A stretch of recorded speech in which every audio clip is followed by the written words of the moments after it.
So we travel into Black Africa to learn the story of the Nile Valley, a story generally told from Egypt. Today we're going to tell the story from a place that thrived before Egypt, alongside Egypt, and after Egypt. The lands to the south of Egypt, generally called Nubia, had 5 important golden ages.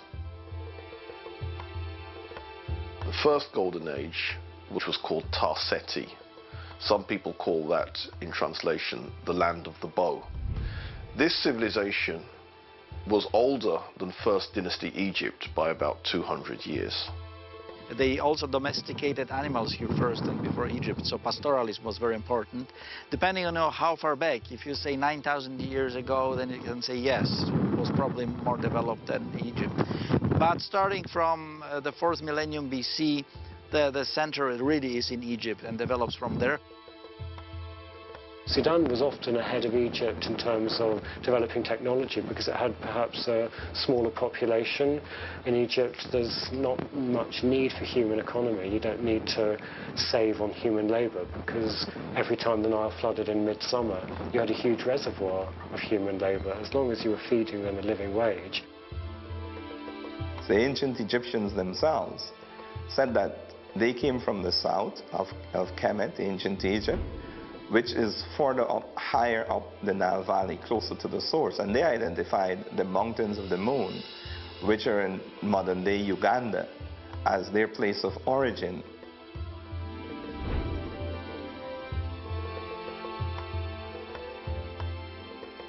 Most historians now accept, even the European Eurocentric ones, that it is the movement of the peoples from the south to the north that gave birth to Kemet. However, what they fail to recognize that is not just the movement of these one set of Africans traveling from the south to the north, but also movements of other Africans coming from the west to the east. They met and collected together in what is now Kemet. That's why that civilization was so powerful, because it was a multicultural expression of the African experience. It was several sets of different Africans coming together in one place and creating a civilization.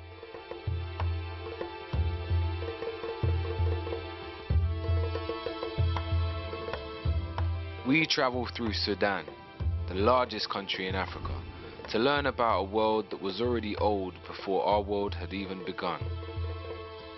The ancient land once known as Tarseti, Kerma, and Cush, home to the Nubians.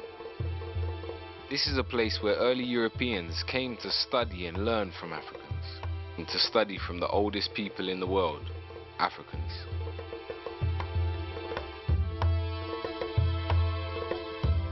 So when you hear recent discussions on who were the black pharaohs, referring in particular to the Nubian pharaohs or the Cushitic pharaohs, those pharaohs they often call black pharaohs in a way to try and distinguish them from the others, but they can't be, because as we said, all the early dynastic and intermediate pharaohs were black.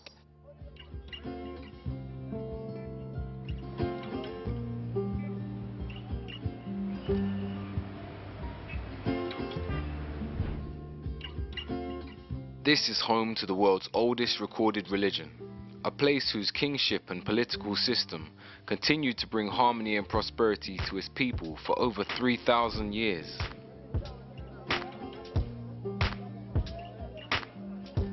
Today, Sudan is the largest country in Africa, rich in oil and other natural resources, but a country culturally split by the Arab African North and the African South. In recent times, this country has been greatly affected by civil wars and droughts. This is a place where the great Blue and White Nile meet to form the famous River Nile that runs through Egypt. This is an amazing land that predates Egypt, but for many is just another part of our world's hidden history. The question is, what happened? What was this ancient civilization about, and what left it in ruin? Why do we only know the story of the Nile Valley from Egypt? And why do we think that Egypt is somewhere separate from Africa? What do we still have and use today that was connected to this time period? We're going to peel back the pages of time and find out.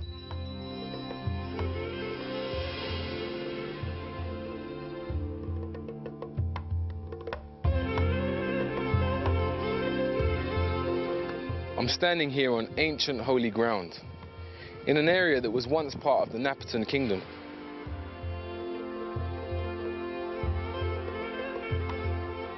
Today this place is known as Jebel Barkal, which is an Arabic term that means holy mountain.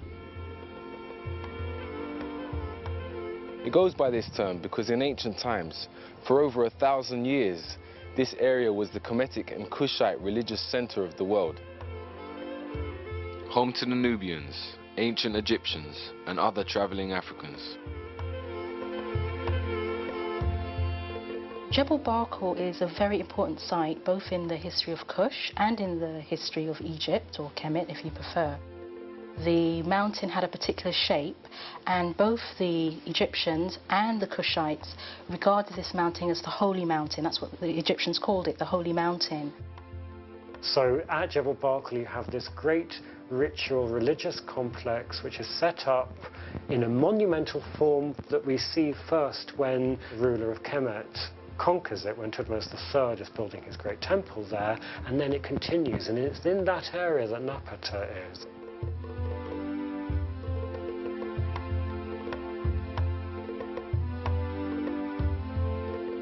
The city of Napata becomes a very important capital during this golden age of Kush.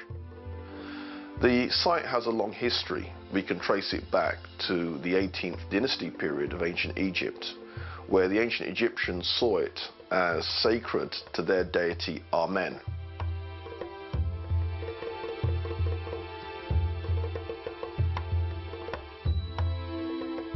Really remarkable point in the landscape, and again you have to be in the landscape, you have to have the photograph of the landscape to understand how different it is and why it attracts attention. And people have different theories about that, but they don't tell us. They just call it the Juwa'ab, and they saw there a certain kind of form of sacredness.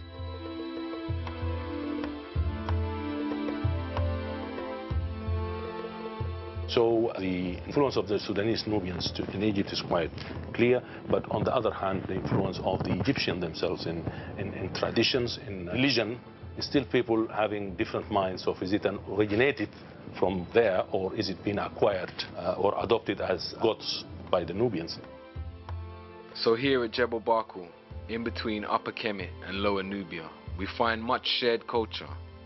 And there's much debate around whether it started deep in Africa, at the heart of the Nile, and spread upwards, or if it started in the north of Africa, at the bottom of the Nile, and spread down into Africa. We must have in mind that these political borders were not there. But the boundaries were constantly shifting in any case, and there'd always been a lot of trade between these two separate states, if you like. When you talk about Lower and Upper Nubia, you're talking about a span of land where people have got blood relations and they have got some sort of culturation and acculturation always happening there. There'd always been a very strong relationship, and to me, the more I look at the cultures from these two separate states, the more similar they actually become. And I think we need to try and move away from some of the images that we see that show Nubia in particular as a very different country. We know for a fact that, as I've said, there was a lot of trade between the two, and that also many of the people would move across the borders effectively over time. So there's always a very strong, close relationship, and at certain times, you know, they were the same thing. They were just one. It's like the relationship between America and England. England is the mother and father of America. The population of America are predominantly English American. The presidents of America are English American. Even though America is an expression of the European consciousness, the vast majority of people are European, the predominant power is the heritage that England has given it. The Americans acknowledge this. They trace their lineage, if they can, back to England and come back to here. The relationship is a special relationship of power. Though America has power on this earth, England is its mother and father and recognized as such. That is precisely the way that one should look at the relationship between Kemet and Nubia.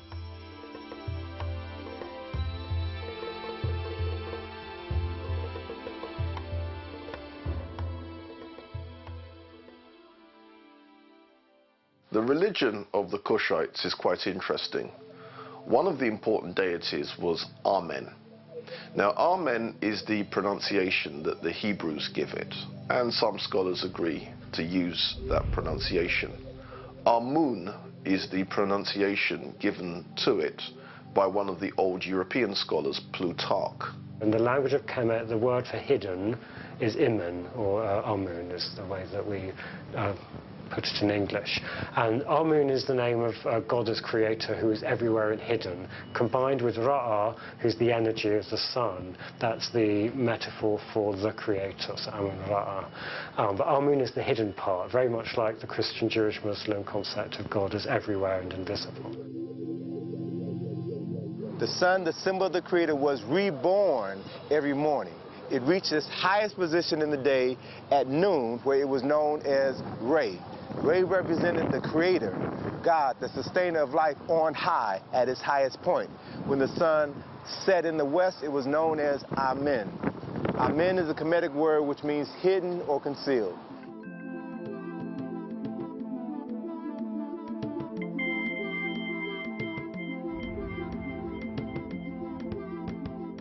Amen was supposed to be unseen and therefore very all-powerful also, because Amen was responsible for creation. Amen was responsible for everything, knew everything, understood everything, could foretell everything, and so on, the great omnipotent and omnipresent divinity. At this religious center, one of the main temples that is still here to be seen today was a temple that was dedicated to Amun. The ram was a sign that was always associated to the worship of Amun. It has been claimed that during the time of these temples, it was the astrological age of the ram, what we know as Aries, and that's why the ram was represented. They all worshipped god Amun, who was the same god as in Egypt, the state god of the pharaohs, whose main temple was in fact in Napata.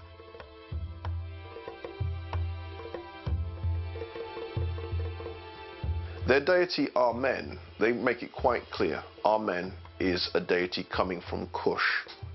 And then during the Kushite Golden Age, they resurrect that same belief system, and then they build monuments sacred to Amen, and then Amen's wife, or Amen's consort, Mut. Mut was the goddess of Amen. What's important here is that same site, the Egyptians had their belief that that's where Amen and Mut came from. So that becomes a very, very important center. Within the African systems, be they in Kemet, be they in Nubia, or be they in Kush, the male god has an equal and opposite female god. We see this representation in all African cultural systems that flow. Every Netcher in Kemet had his female counterpart. So I reference Asar and Aset. They were Netcher who complemented each other. They were co-equals. They are usually together in families, producing children. We have a man and a woman and a child produced as the union. We tend to think of the deities as a family. It's not quite so biological, it's more religious. In the beginning there was only noon, the original ocean of chaos that contained the beginning of everything to come. Ra, the sun, was born and appeared to rise from the surface of the water. Ra then gave birth to two children, Shu, the god of air, and Tefnut, the goddess of moisture. Shu and Tefnut then had two more children, Nut, the goddess of sky, and Geb, the god of earth. And so with them the physical universe was created. From the union of Geb and Nut, 4 human children were born, and so the story of civilization began. The Egyptian creation story, in many respects, represents the development of a civilization and the growing of Egypt, I suppose. And it's coming out of something that's very simple and coming out of nature, and then it's being developed by man and being developed also into obviously one of the greatest civilizations that there ever was.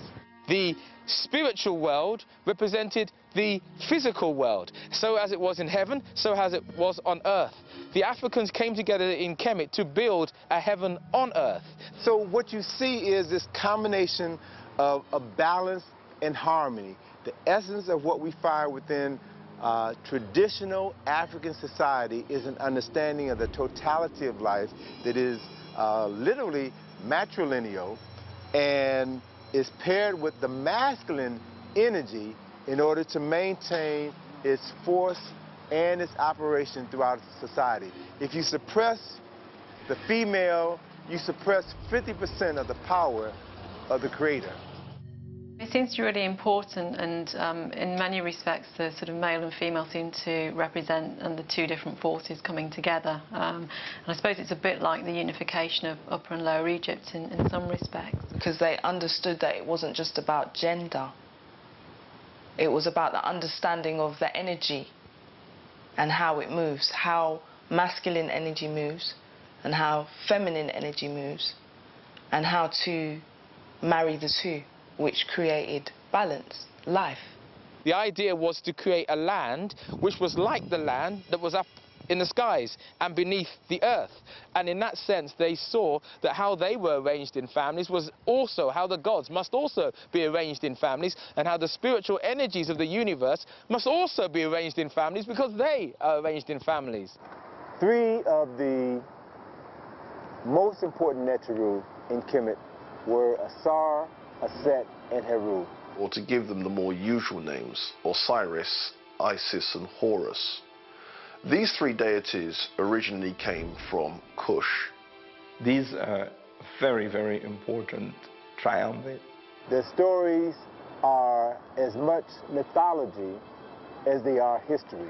Now, according to Diodorus Siculus, who was one of the ancient Greek historians, Osiris was originally a community leader of very early Kush. He doesn't call him a king of Kush, but he makes it quite clear he was a leader. Asar is regarded as the founding father of Kemet. He unified the two lands. He established the first nation-state in the recorded history of humanity. He is said to have introduced writing, the writing which the ancient Kemites referred to as Medu Neter, or the writing of God when it was written, or the words of God when it was spoken. He is also said to have introduced agriculture and theology. Also decided to take civilization to certain parts of the Nile Valley as well as to other parts of the world. Asar married a beautiful Nubian woman by the name of Aset, who was his co-regent, not his inferior, his co-regent. And when Asar decided that he was going to travel to other parts of Africa to share his technology with his brothers and sisters on the continent, he left his wife Aset to run their nation. And he was very successful, very admired, and this provoked the jealousy of his brother, Set. And Set then plotted to overthrow his brother Asar. Set, or Sete in ancient Egyptians, murdered his brother, dismembered his body into 14 pieces, and then scattered those 14 pieces throughout Kemet. When Aset learned of the murder and dismemberment of her husband, she fled for her life, and then she went searching for the missing parts of her husband's body. Aset found 13 of the 14 parts of Asar's body, and as she found each body part, she cleaned it, she anointed it with oils, and she laid all 13 parts out, and she literally remembered her husband, wrapped his entire body in bandages, and created the first mummy in the recorded history of humanity. As Aset was preparing to bury her husband, she grieved because she was about to bury the man that she loved. She grieved because she was still a virgin. They had never consummated their marriage, and thus she would never bear children by the man that she loved. And according to the story written on many papyri in Kemet, carved on several temples in Kemet, the spirit of Asar came and impregnated his virgin wife Aset. And then 9 months later, the virgin Aset gave birth to their son Heru. Now, in the case of Isis or Set, She is the original Virgin Mother, and she is seen suckling Horus. He is shown as a child suckling his mother, and he's wearing the pharaonic headdress, making it clear that he was born a king. Haru is the son of Osiris, and he's the embodiment of order. He has to take over the kingship, and he has to do that through a struggle. So Heru was born, the son of a virgin. He was born with a specific purpose in life. That was to restore his father's kingdom, to do battle with his uncle Set and reclaim his father's throne. Heru would then take up his father's struggle, in a way, against his uncle Seth. One of those classic battles, not so much between good and evil, it's more a battle between order and anarchy. And Heru eventually triumphs over Seth. At that moment, Heru was transformed, miraculously transformed into a falcon. He flew into heaven to meet with his father Asar, told Asar of his victory over Set. His father blessed him, and Heru then returned to Kemet as the legitimate heir to the throne. And when he ascended to the throne, the symbol of the Heru Badet, the winged sun disk, was a symbol that was carved above the entrance of every temple in Kemet to serve as a reminder of Heru fulfilling the reasons for which he was born. And at the moment Heru reclaimed his father's throne and was crowned the king of Kemet, his father Asar was resurrected from the dead and took his place on the throne of judgment. According to Plutarch, what he says about Osiris is that Osiris was associated with the moon, and the moon has its lunar cycle and then disappears at the end of the lunar month, and then 3 days later is then reborn, and this is then the resurrection of Osiris after being dead for 3 days. So Osiris is then the god of death and resurrection. And Seth, or Zetesh, is never thrown away. He's an important part of the whole series of gods. He's not the annihilating factor. Set was not purely evil. Set represented the forces of discordance. Zetesh still has to be there. If you take him away, you're taking away part of reality. But he shouldn't be king. So that balance between Hor and Zetesh is one where Hor, Heru, is meant to be very much on top and ruling. And our ancestors were very inclusive. And they knew for certain that, as I said, there was a little bit of good in the worst of us and a little bit of bad in the best of us. And they represented that in this way. So the reigning ruler in Kemet, and this is taken over to an extent in Kush, the reigning king is Horus, because he's managed to take over and rule.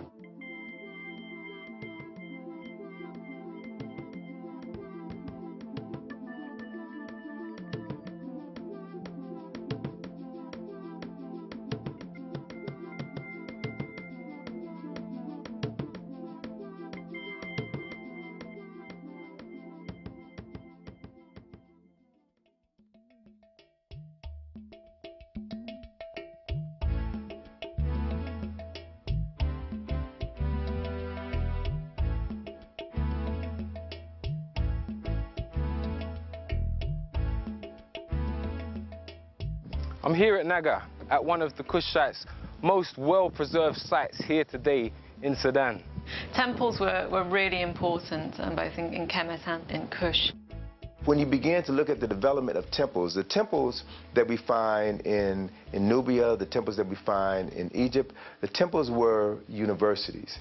In many respects, they were kind of mini universities. So you have your Egyptian elite living in the temples. They were developing languages, they were developing mythology, they were developing the religion. There were places where the so-called priests, who were actually priest scholars, part of a system of learning. And the fact that the temples not only acted as places of worship, but places of learning also. One was the house of the book, and the other one was the house of life, Her Ankh, meaning house of the life, house of life. The education was holistic, So you couldn't study maths without studying geography or biology. Everything was interconnected. These priests that came out of these systems were to be the guardians or the custodians of this cultural practice. They were not theoretical religious people.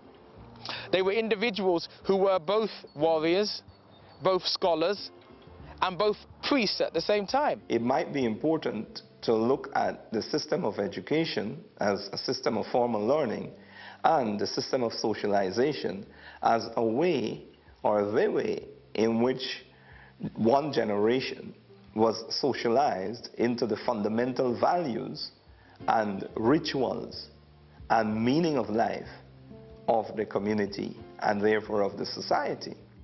The belief was that you weren't born man or born woman, you were born male or born female. And through the process of passage, then you became male or you became female. The passage was intended to be arduous, rigorous. They would have had to have gone to the temple and gone through certain rites of passage.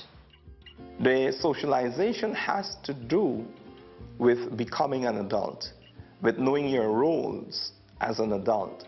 And the training was both physical, both mental, and both spiritual.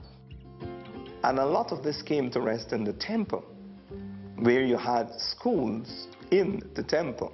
The temple itself was not to be worshipped. The people themselves understood that they were the most sacred thing, not the temple. All the professions were premised upon somebody having completed what is called scribal training. To become a scribe was really to achieve the platform from which other careers took off. What I also find very interesting and very attractive about the Kushite civilization was that, unlike in Egypt, where it was only the educated classes and the priesthood and so on who could read and write, in Kush they achieved a high level of literacy. That meant that humble people could actually read and write and were encouraged to do so. In actual fact, I don't think there's any modern equivalent to one of these temples. They were both centres of scholarship, but they were also the centres of religion. So the custodian, the intellectual custodian, was also a spiritual custodian. Was also the warrior custodian. In times of war, it was they that pulled up their cloth and went to war. It was also they that kept the spirit of that nation alive. It was also they who kept the intellect of that nation alive in books and study. So there was no separation. Kemetian philosophy is so monotheistic. All of it was part of the one science, which is life. This science was not separate from religion. So the science and the religion were combined together. And it's that understanding that everything is interconnected, which is the spirituality. Everything in the cosmos, in the universe, is related to everything else. We're all interconnected. There is an understanding that there is one central energy source, but with different aspects. The aspects are represented by how we call in the Western world gods. But there is never a thinking that there isn't one monotheistic central source or power. There is the understanding, whether you're in Kemet, whether you're in Nubia or in Cush or in any of these kingdoms in the Nile Valley or any of the African kingdoms that follow subsequently, that there is one central source or energy from which everything comes from.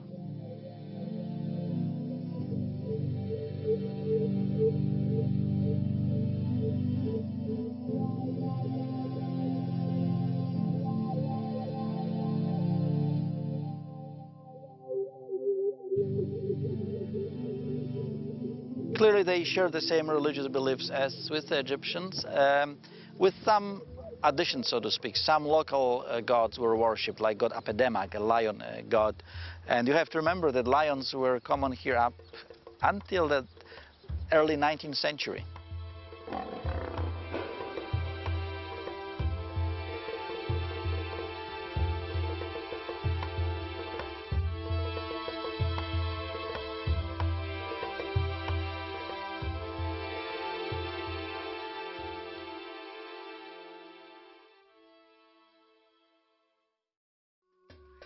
These historical sites found here in Africa are all that's left of the Nubian and Kushite cultures of people who lived all along the Nile Valley.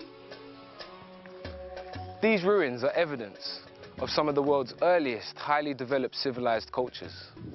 These people had an understanding of astrology, medicine, philosophy. They had mapped out the world. They had circumnavigated and understood the planet that they lived on. We find that the people of the Nile Valley were responsible for developing the first calendar of 365.25 days.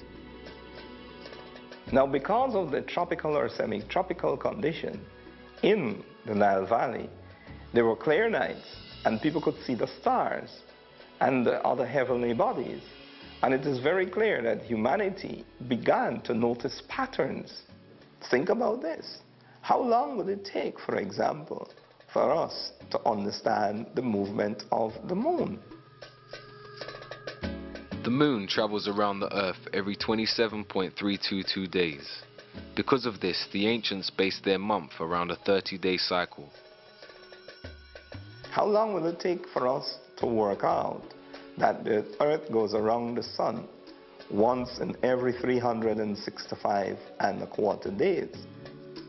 The calendar was utilized as late as 4,230 BCE.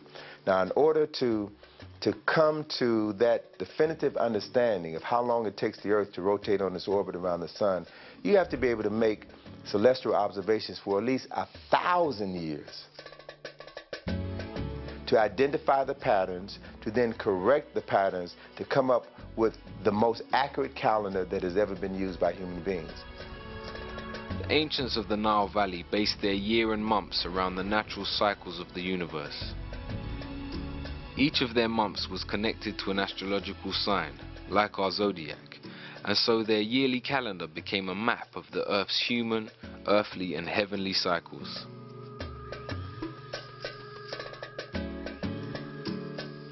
And this is where the sense of time, the whole question of the calendar, the year, different months came out of. So you had groups of people who had time on their hand to observe their environment and then to produce great works that recorded their observations.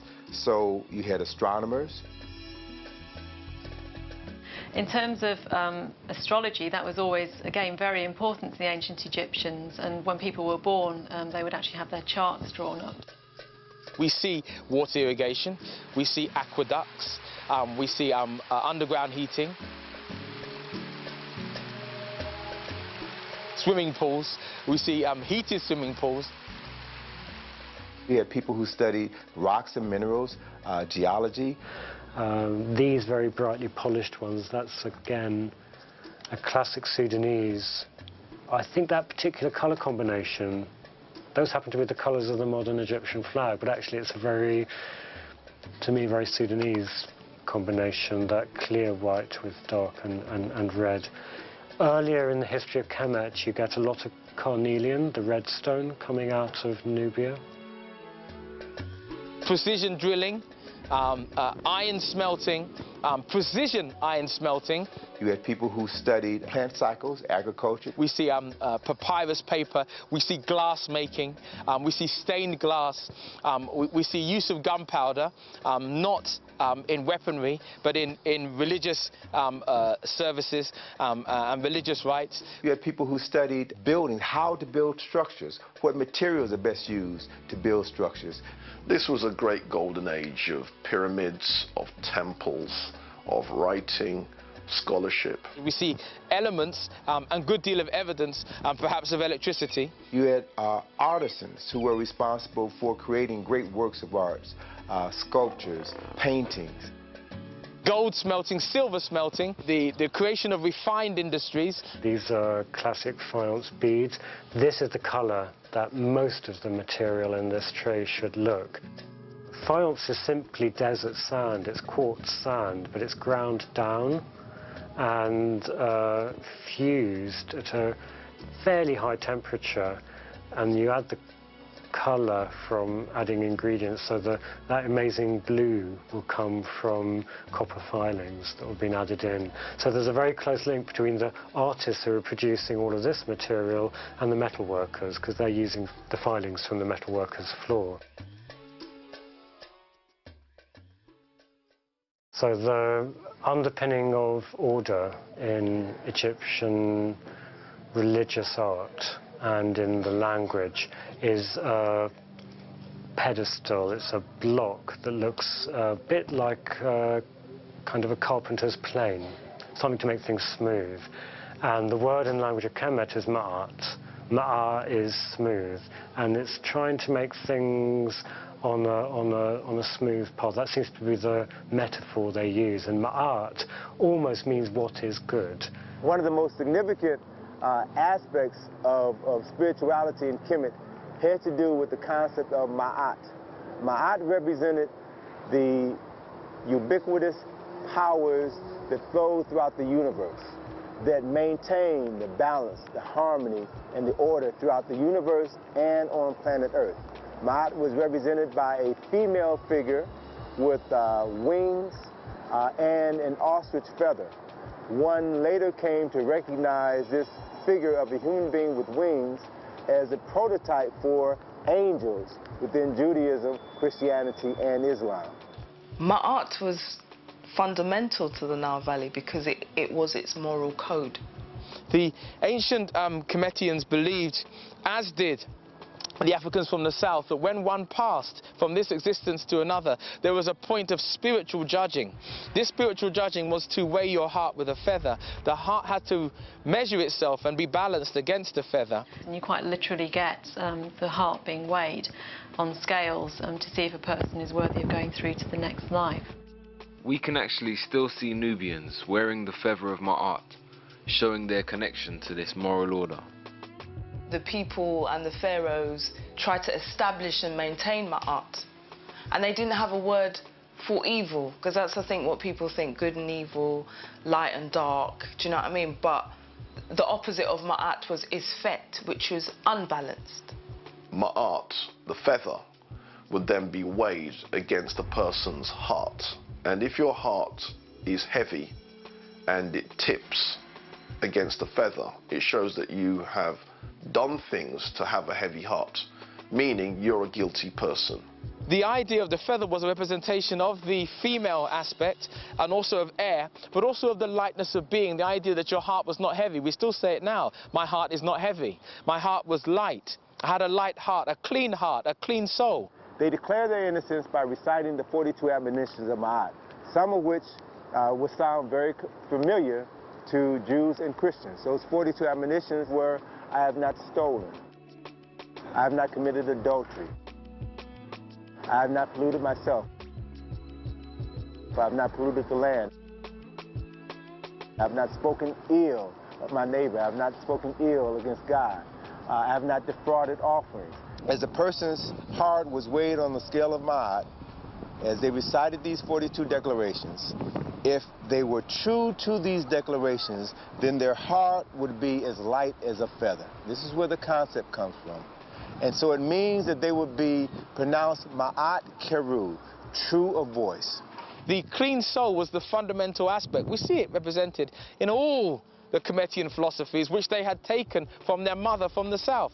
So the idea then of Ma'at is she represents keeping the law, keeping truth, keeping justice, keeping righteousness, keeping reciprocity. And what this basically meant is that we had to say that we didn't do these 42 cardinal sins. And once we lived a life that didn't contribute to those, we lived a good life, a righteous life.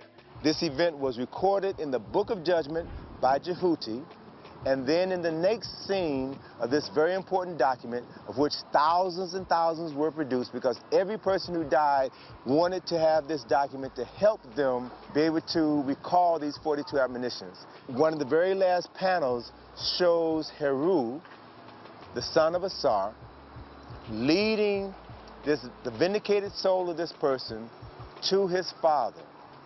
And it brings to mind the passage in the Bible, I think it's John.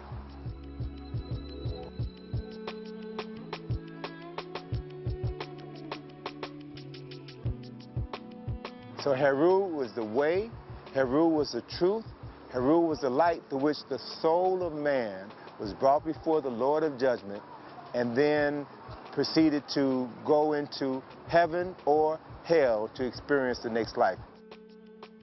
Ma'at is also called Sit Ra'a, the daughter of Ra'a, the sun god, the creator. And although you find parallels for that in European Christianity, the church is called the daughter of God, so you can see that kind of idea that the great force that protects good is related to the creator. So Ma'at represented the means by which a person can achieve their highest spiritual level of understanding. This wasn't about religion, this was a way of life, of being, of relating to each other, because relationships was our highest value, how we related to ourselves. So before you can relate to somebody else, you have to relate to yourself. It's often used as a kind of unique force that you don't find in any other society in the world. I'm not sure I believe that, because I think every society defines itself by what it thinks is right. So in Kemet, the word of the language of Kemet for what is right is Ma'at. All of these ideas and concepts can be traced back to the Nile Valley, to Kemet, to Nubia, at least 1,000 years before the advent of Judaism. Talking about the importance of spirituality and of spirituality itself, not only to Kemet, Cush, and other places in the Nile Valley, but to all African society that remain African, even unto today. And I think it's important for us to understand that to be African is to be a spiritual being, because our ancestors recognized being spiritual as the fundamental of human existence. From the start, whether we look at the Nile Valley during the Tarseti, Kemetan, or Kushite period, we see a unifying system of understanding that gave the people their moral core. An understanding that may have changed slightly from generation to generation, but a knowledge of a divine force greater than themselves continued to be at the center of their civilization.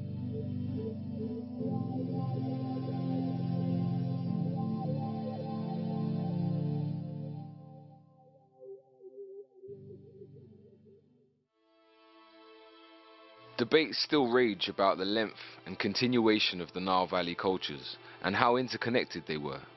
What we do know is that over time rulership changed between the different black rulers along the banks of the Nile. It appears that Kemet was roughly 3,000 years old before it had any interference from cultures outside of Africa. Asiatic people known as the Hyksos melted into the Northern Nile society at first, and then by chance took full control of Lower Kemet and ruled for roughly 100 years. During this time, Kemet was inflicted with corruption and a depraved form of leadership. There's still debate around whether they were fully kicked out or not. Society in the Lower Nile Valley continued to come under attack from groups outside of Africa. When the Assyrians took over Kemet, they attempted to separate Egypt or Kemet from Nubia.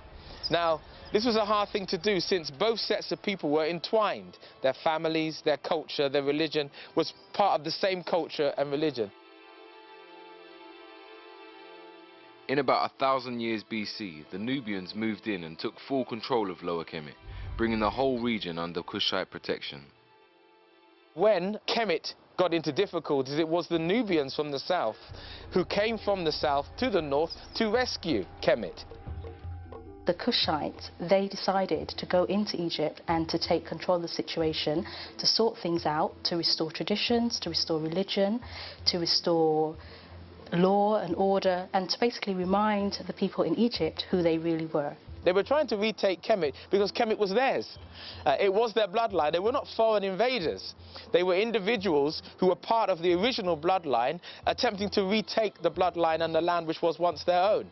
So that line of 7 or 8 Nubian kings was an attempt to give an African renaissance, to return Kemet back to African hands after the Assyrians were attempting to cut off Kemet from the Sudan or cut off Kemet from Nubia.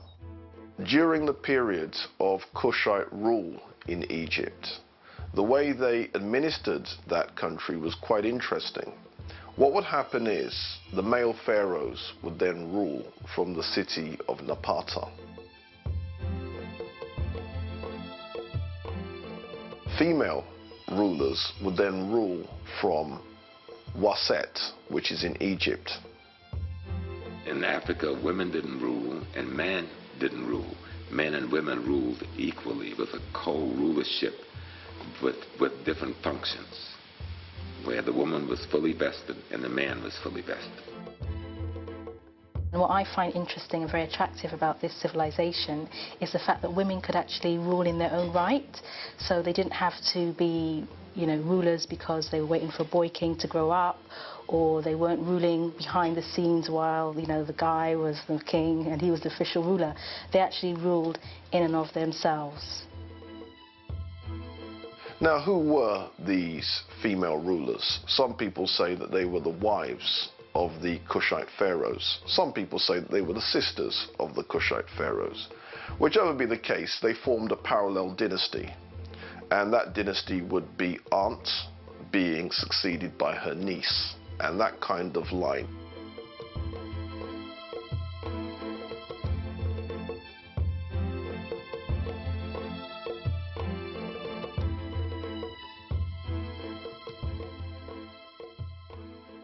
Iron, the center of that industry, was of course Meroe. Meroe is already a city, a royal city, when the capital is further north at Napata. The royal city of Meroe is very important to our understanding of the achievements of the Kushites because it was actually a planned city. It was planned, it had a water sanctuary, which are known as the baths, it had temples, and it also had spacious homes on the scale of aristocrats. Today at this ancient site of Meroe, we can see the most amazing arrangement of pyramids. Here, like in other parts of the Nile Valley, it's still debated whether the pyramids were used just for burials or if they were astrological markers and places for holy rituals. The city of Meroe dates back to about the 10th century BC, although this is controversial. If one looks at some of the older writers writing in the 19th century, they argue that Meroe is so old that it even predates ancient Egypt. But let's get with the conservative dates, 10th century BC. Scholars who have been to Meroe have all pointed out the same thing, the huge amounts of iron slag. Meroe was a massive industrial center of antiquity and clearly a major center of iron production. As a production center, it's long before the Industrial Revolution, but in a certain way it's an industrial city. In fact, the early explorers call it Birmingham of Africa. Now, why the Birmingham of Africa? Well, Birmingham, back in the day, was the center of England's iron working industry. As an industrial center, it was very, very important. The main thing that people think about when they talk about Meroe is iron. There was iron production there. Some people have even said they had steel production. In this area, it was rich in iron ore, so it allowed Meroe to develop not just as a major political and, with Amun Temple, religious center, but also as a major industrial center, which perhaps traded with countries elsewhere. There are reports that the Kingdom of Kush had trade routes going as far as India, and that many Nubians settled there, creating an area called Indus Kush. That makes you look at how people inside Meroe related to one another and to the outside world in a new way.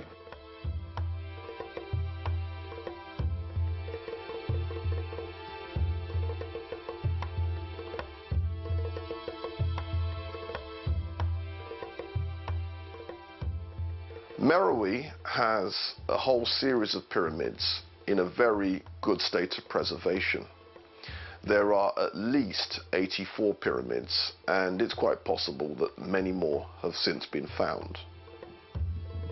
I'm standing here in the pyramid complex of Meroe. Here in Sudan, there are over 200 pyramids that have been found here to date. This is almost twice as many as its neighbor in Egypt. These pyramids were built by the Nubians. And this is just one of the complexes that can be seen here today.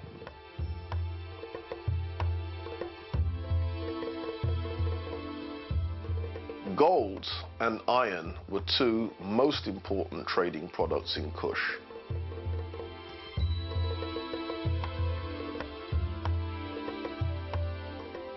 Gold has a long history because the reason why Nubia got the name Nubia in the first place is derived from the ancient Egyptian word nub, which means gold. And what the ancient Egyptians are saying is that this is the land of gold. This is where we get gold from.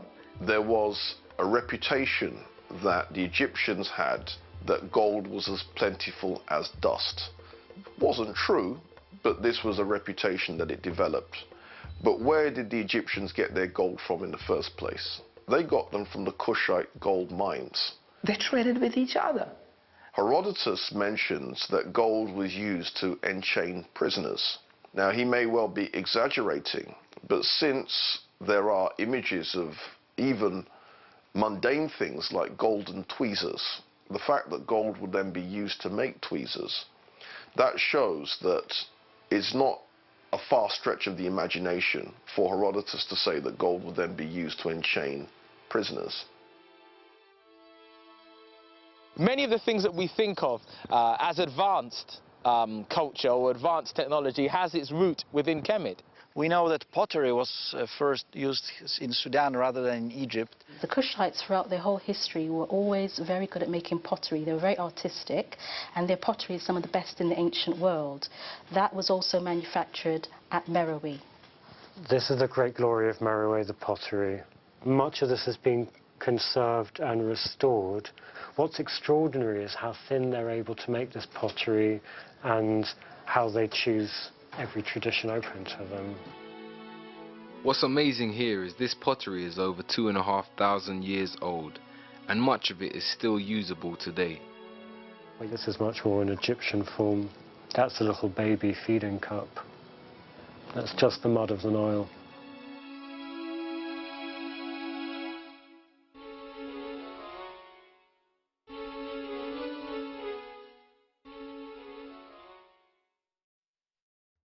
Now, the last ruler, Shepenupet II, was on the throne when the Assyrians conquered Egypt. They made their conquest in 663 BC. When the last of the Nubian kings, Tawentameni, fought his last conflict with Ashurbanipal, who was the Assyrian king in 664 BCE, we see Kemet being split from the African world, or an attempt to split Kemet from the African world.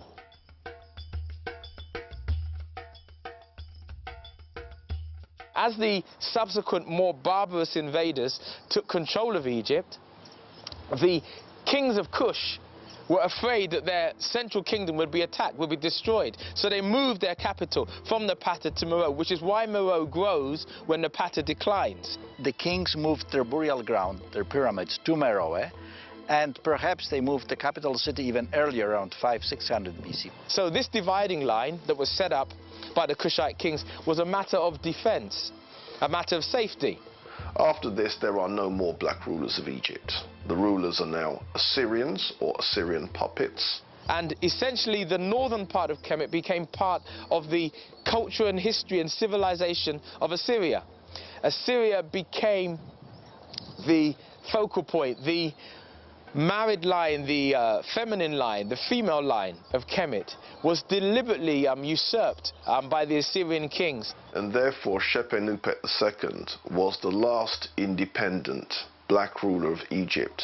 As the Assyrian kings took control of Kemet, then we have a resurgence in consciousness in Nubia.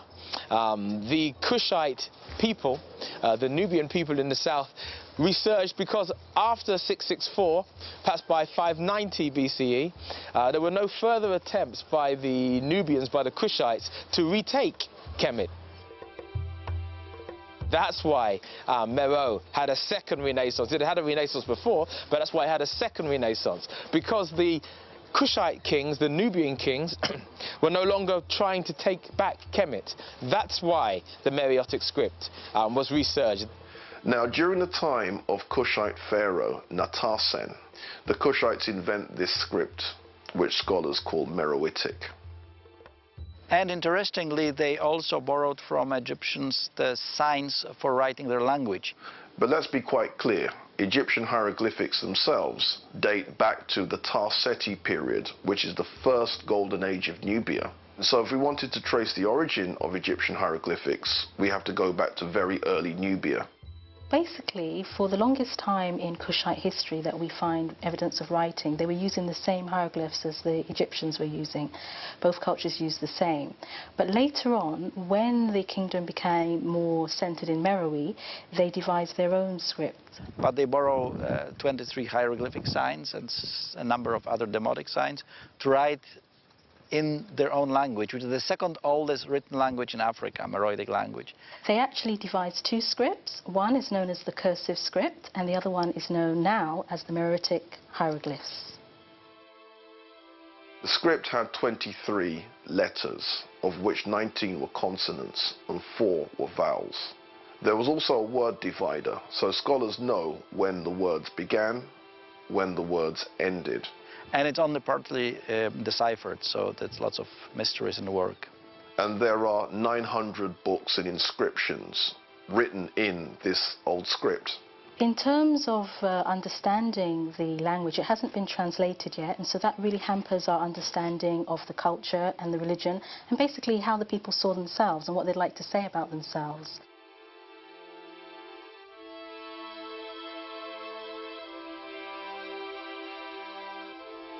There are a couple of people who are trying to decipher the language, and one of the ways that they wanted to do it was to speak to people who today speak what may have been a related language. Time is running out because a lot of the languages of Africa are not spoken by more than literally sometimes a dozen people.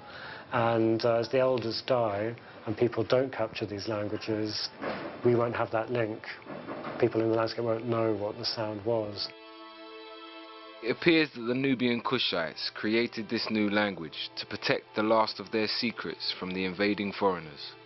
In doing so, they created a greater divide between them and their lost gem of the Nile Valley, Egypt. Then Egypt is conquered by the Persians in 525 BC. The Persian kings, like Cambyses, a ruthless and genocidal ruler who took over Persian rulership and then took over rulership in Kemet. This Cambyses attempted to invade Nubia and failed. His army died in the Nubian desert. That which was left was destroyed by the Nubian bows. If you don't know, then you should know that the Nubians were famous for having the longbow. Even before the 14th century Englishman said he created the longbow. I don't know how he came out with creating the English longbow. The longbow was the famous weapon of choice for the Nubian, the Kushite warriors. Then it's conquered by the Greeks in 332 BC.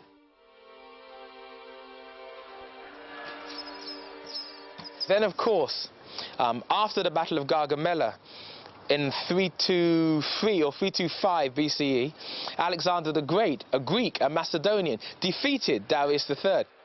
In defeating Darius III, Alexander the Great then became a pharaoh of Egypt. He took charge of Egypt, which is what we get the name from the ancient Greeks. That's what they called the country. So the Egyptian world becomes part then of the Greek world.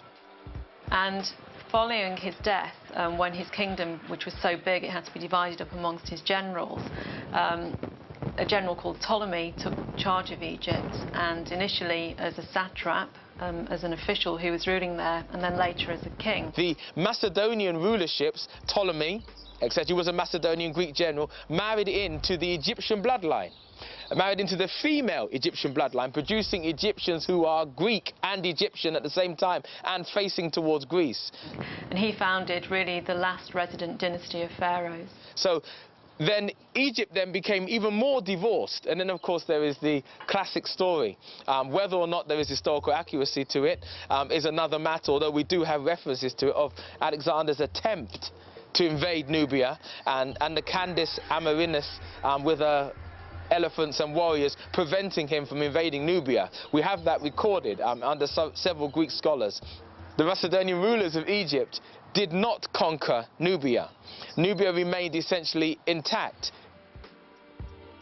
The Greeks had had a lot of contact with Kemet, and they saw Kemet as a place where they would go to learn. So many of the famous Greek philosophers, mathematicians, scientists, playwrights all went to Egypt to actually learn from the Egyptian priests. The Greek rulership did not affect the religious systems in the same way that Christianity and Islam did. The Romans started to interfere with Egypt about 100 BC. And that was because this Ptolemaic dynasty, the dynasty Cleopatra was the last ruler of that dynasty, had started to have a lot of dynastic feuds. So brothers and sisters had been sort of arguing and vying for the throne. One person would be exiled, somebody else would take control. And the Romans were starting to become increasingly powerful, and quite often the ruler who'd been exiled would actually run to the Romans and ask them to put them back on the throne. Then it's conquered by the Romans in 30 BC. For the Greeks and Romans, the Egyptians were Africans, and when you get depictions of Egyptians, they're always shown people with black skin, afro hair, sort of small noses, broad faces, full mouths. So they actually sort of have a caricature almost of what they see as an Egyptian. And the Greeks often confused Egypt with Ethiopia, so they'll quite often call the Egyptians Ethiopians.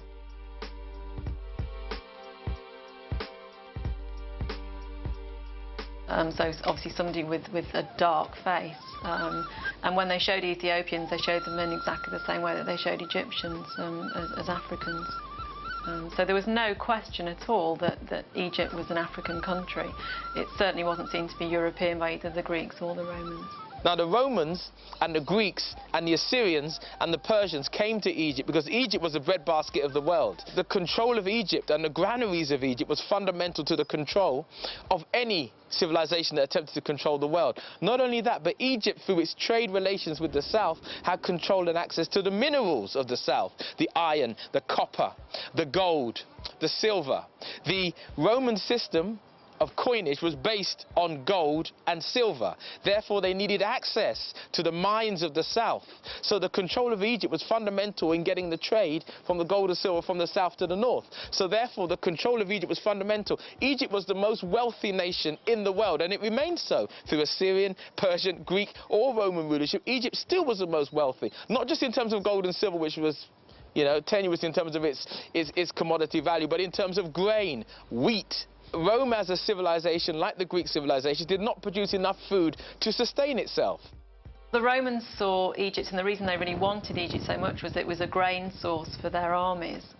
When Kemet was invaded by the Greeks and the Romans, they effectively ruined the country. They used it not for itself, they used it for their own country. So, for example, when the Romans were ruling in Kemet, they took all the grain from there and sent it to Rome as dole for their people, because the Romans had a dole system where they would give people bread to keep them quiet. That was their dole. And all the grain that made that bread came from Kemet. So basically they ruined the country completely. But they also traded things like animals, obviously for their gladiatorial fights. A lot of the African animals were shipped over to Rome, because the Romans saw Egypt as this sort of exotic and interesting, sort of another world almost. It wasn't just another country, it was a completely different world to the one that they were used to. So when you overexploit a country like that and you take all of its resources and you use it for another country, obviously there's going to be nothing left for that country. And over time, Egypt became poorer and poorer, and I feel that this ultimately led to the final downfall. So the relationship between Egypt and Rome was fundamental in Roman survival.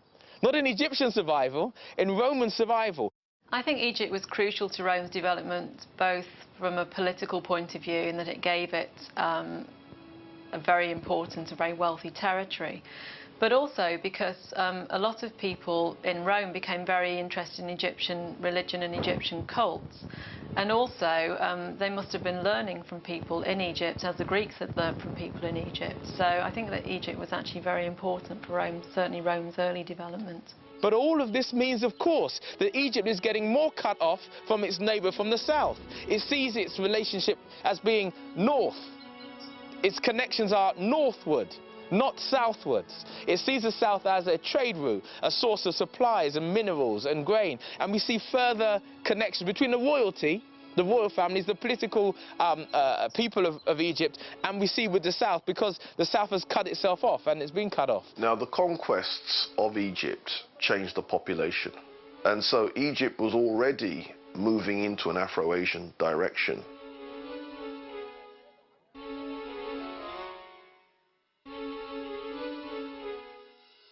The calendar was actually adopted by the Romans. They decided to adopt the Egyptian calendar, so we've actually taken that from obviously the Romans, then spreading throughout Europe.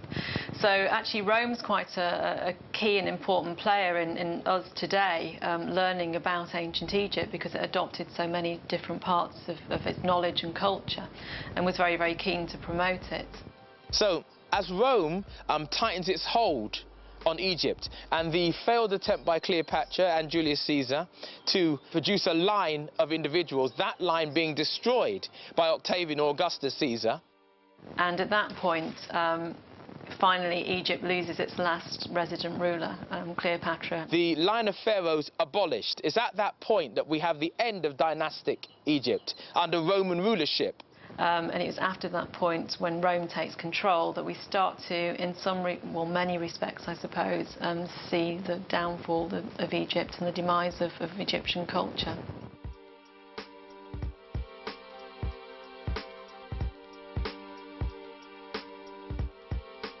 Meanwhile, in Kush, the pharaonic culture continues.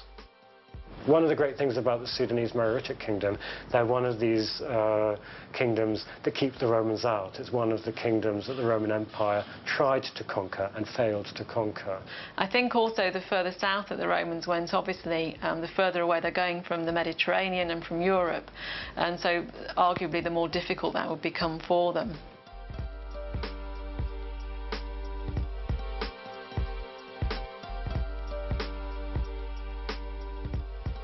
I'm standing in the center of the once great city of Meroe. Behind me is a temple dedicated to Amun.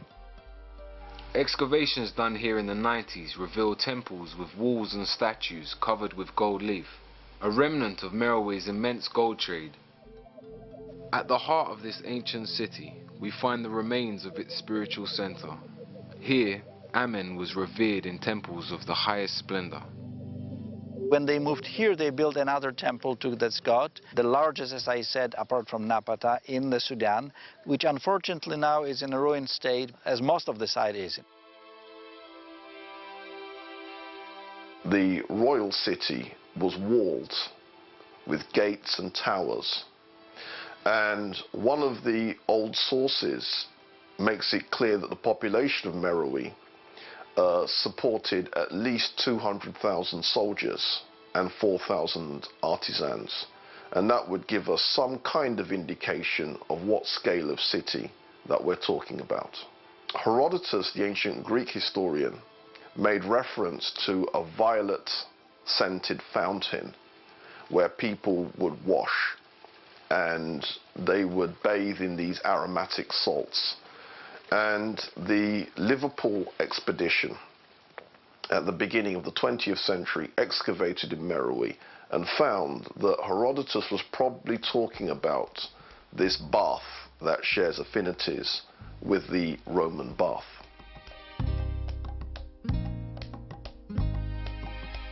What's interesting about this capital is that only a tiny fraction of it has actually been excavated. Perhaps I am standing right now on the ruins on the temple, which is still to be discovered. In truth, at least 90% of it is still to be found. I hope to do it in the coming years. We did some preliminary sondages, and we found, again, domestic remains, but also a fragment of a temple from maybe 300 BC, so we hope to find it. So we can only infer from the little bit that we've seen so far, and the little bit that we've seen so far is very, very impressive.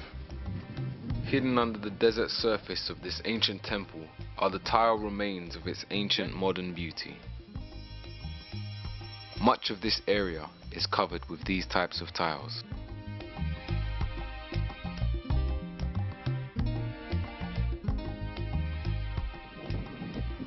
The modern day neglect of these temples is only equaled by the invading nations that came in and replaced religions and took over the land of these areas. The Nubian and Kushite culture began to slowly decline as the invading nations took control of the surrounding areas. As Rome became Christian, it began to spread its New World religion throughout its empire, taking religious control of the Nile Valley. For the essential part, Kush remained essentially unchristianized. However, on the eastern side of Sudan, in a place called Aksum, they created a Coptic religious system. This Coptic religious system, though essentially African, had a different philosophical base to it than that which had been there present, and a different thinking process to that which had been there present. The last of the Kushite pyramids is around 300 and something AD. And so it would seem that the last burials of the Kushites coincides with the punishing of the Red and the Black Nubia by Emperor Ezana of Aksum. This Aksumite kingdom was the kingdom that in 320 AD CE was the kingdom that eventually conquered Kush. The end of Kush brought the end of roughly 5,000 years of royal culture in the Nubian lands of the Nile Valley. So as we look back over this ancient world, we can say that the ancient Africans of the Nile Valley had a civilization that lasted longer than the society we are part of today. At its peak, it had reached a great level of spiritual, social, economic and structural development. This was a civilization of religion, astrology, medicine, philosophy, architecture, art, engineering, mathematics, and much of what was passed down to us from the Greeks and Romans actually came from the legacy of the Africans of the Nile Valley.